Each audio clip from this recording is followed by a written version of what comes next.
This is my nephew, Yuan Yuan.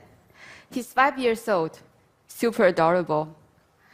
I asked him the other day, what would you like for your birthday this year? He said, I want to have a one-way mirror Spider-Man mask. I had absolutely no idea what he was talking about. So I said, well, that's really cool, but how are you going to get it? He told me, without a blink of his eyes, I'm going to tell my mom and make a wish before I go to bed. My mom will go to shake her mobile phone. The next morning, the delivery uncle will give it to me when I wake up. I was about to tease him, but suddenly I realized he was simply telling me the truth of what shopping looks like for this generation. If you think of it, for a child like Yuan Yuan, shopping is a very different idea compared to what my generation had in mind. Shopping is always done on mobile, and payment is all virtual. A huge shopping revolution is happening in China right now. Shopping behaviors and also technology platforms have evolved differently than elsewhere in the world. For instance, e-commerce in China is soaring. It's been growing at twice the speed of the United States, and a lot of the growth is coming from mobile. Every month, 500 million consumers are buying on mobile phones. And to put that into context, that is the total population of the United States, UK, Germany combined. But it is not just about the scale of the e-commerce. It is the speed of adoption and the aggregation of the ecosystems. It took China less than 5 years to become a country of mobile commerce, and that is largely because of the two technology platforms, Alibaba and Tencent. They own 90% of the e-commerce, pretty much the whole market, 85% of social media, 85% of internet payment, and they also own large volume of digital content, video, online movie, literature, travel information, gaming. When this huge base of mobile shoppers meets with aggregated ecosystems, chemical reactions happen. Today, China is like a huge laboratory generating all sorts of experiments. You should come to China because here you will get a glimpse into the future.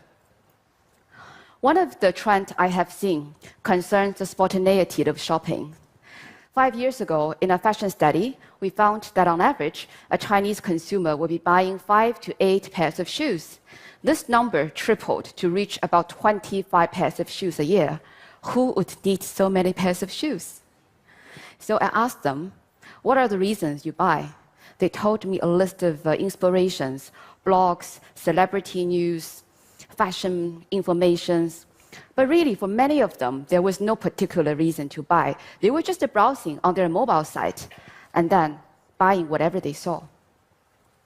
We have observed the same level of spontaneity in everything, from grocery shopping to buying insurance products.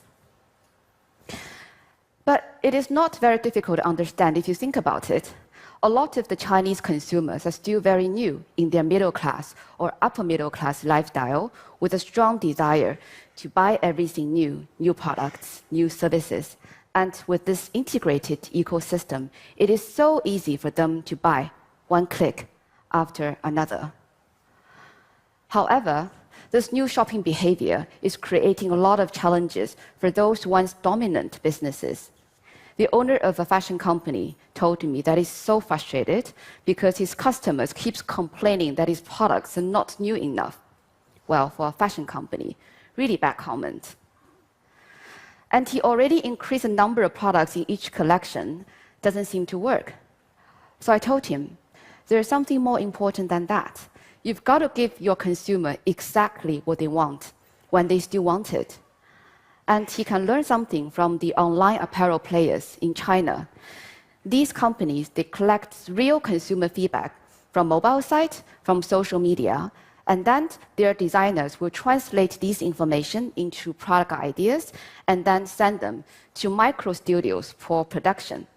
These micro studios are really key in this overall ecosystem because they take small orders, 30 garments at a time, and they can also make partially customized pieces.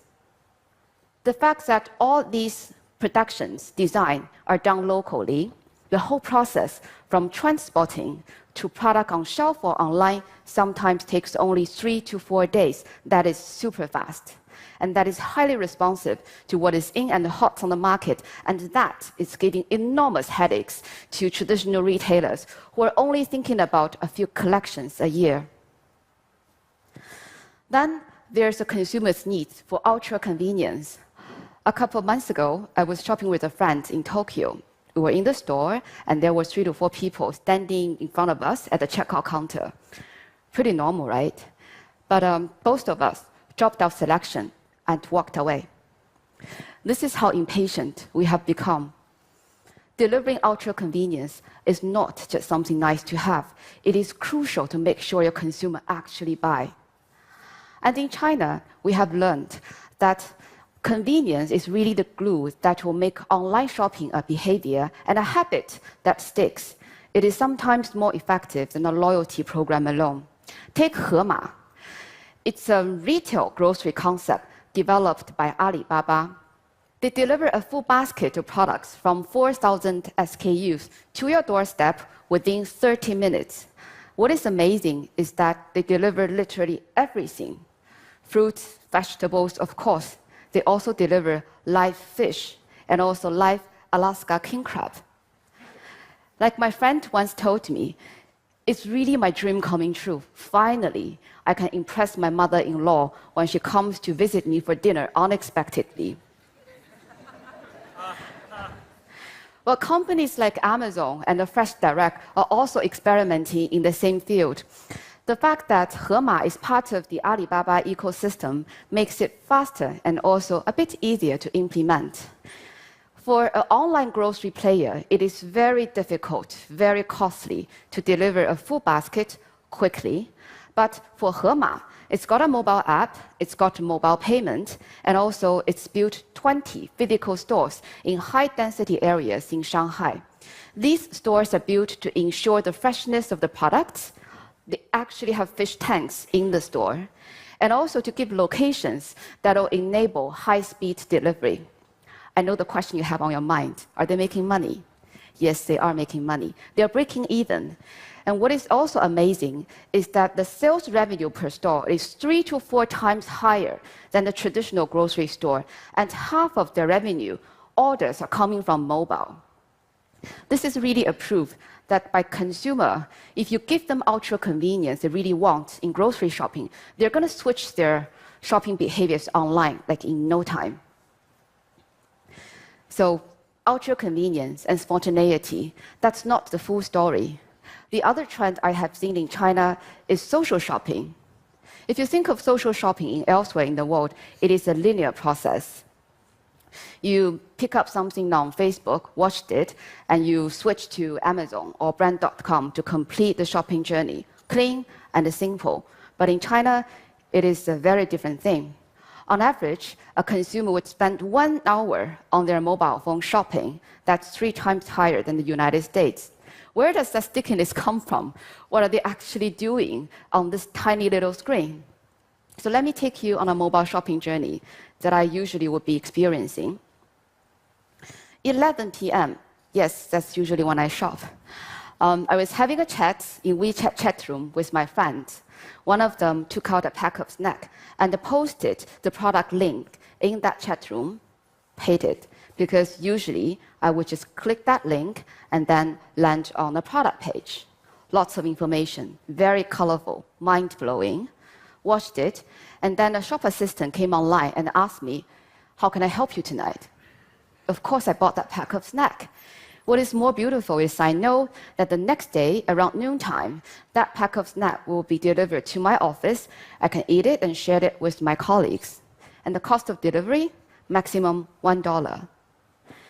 Just when I was about to leave that shopping site, another screen popped up.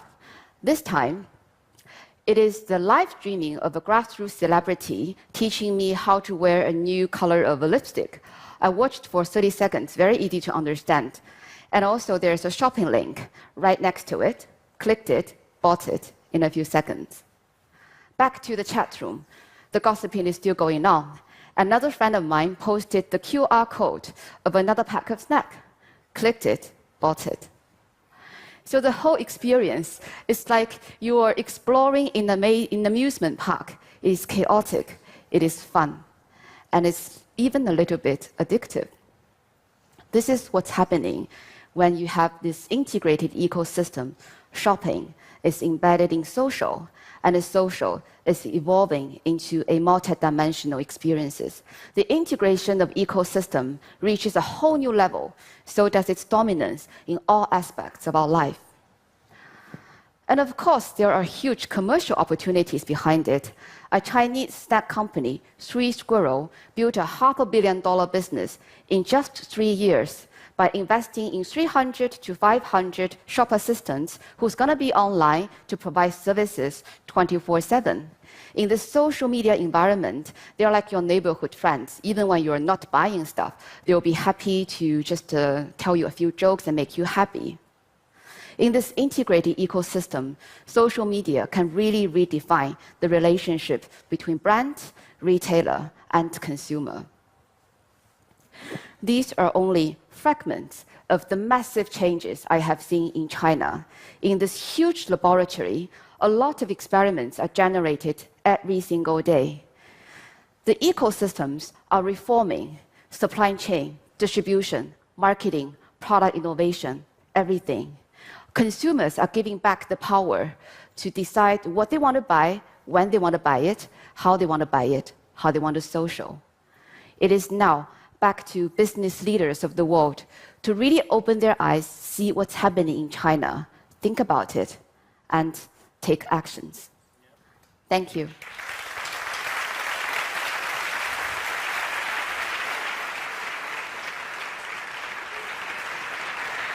Angela, what you share with us is truly impressive and almost incredible, but I think many in the audience had the same question that I had, which is this kind of impulsive consumption both economically and environmentally sustainable over the longer term? And what is the total price to be paid for such an atomized and ultra-convenient retail experience?